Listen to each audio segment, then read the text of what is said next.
السلام علیکم دوستو، کیسے امید کرتا ہوں کہ آپ سب خیریت سے ہوں گے۔ دوستو، پاکستان کرکٹ ٹیم کے کپتان بابر اعظم نے 80 سالہ پرانا ریکارڈ توڑ ڈالا ہے۔ دوستو، ٹیسٹ کرکٹ میں پاکستان کرکٹ ٹیم کے کپتان بابر اعظم نے شاندار بیٹنگ کر کے بڑا ریکارڈ اپنے نام کر لیا ہے۔ وراٹ کوہلی، محمد رضوان، روہت شرما سمیت کئی کھلاڑیوں کو پیچھے چھوڑا ہے۔ تمام تر ڈیٹیل اس ویڈیو کے اندر آپ دوستوں کو بتانے والا ہوں۔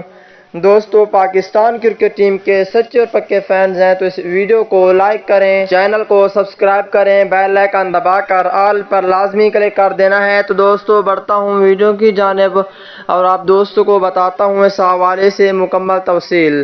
دوستو، پہلا ٹیسٹ میچ ختم ہو گیا تھا، دوسرا ٹیسٹ میچ آج کھیلا گیا۔ دوسرے ٹیسٹ میچ میں پاکستان کرکٹ ٹیم کے کپتان بابر اعظم نے شاندار بیٹنگ کی ہے۔ دوستو، قومی کرکٹ ٹیم کے کپتان بابر اعظم نے 2021 میں سب سے زیادہ 50 پلس رنز بنانے والے بیٹسمین بن چکے ہیں۔ 2021 میں سب سے زیادہ ڈھاکہ میں ٹیسٹ میچ کے پہلے روز قومی کرکٹ ٹیم کے کپتان بابر اعظم نے 50 بنا کر ایک اور اعزاز اپنے نام کر لیا ہے۔ بابر اعظم 2021 میں سب سے زیادہ 50 پلس رنز بنانے والے بیٹسمین بن گئے ہیں۔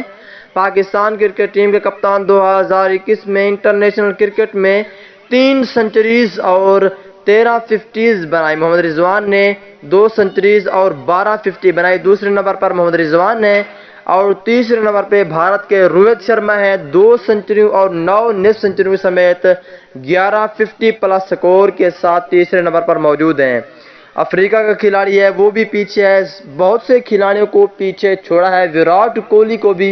وراٹ کوہلی ٹیسٹ میں 50 میں 5ویں نمبر پر موجود ہیں، زیادہ 50s بنانے والے 2021 میں، لیکن کپتان بابر اعظم پہلے نمبر پر موجود ہیں شاندار بیٹنگ کر کے۔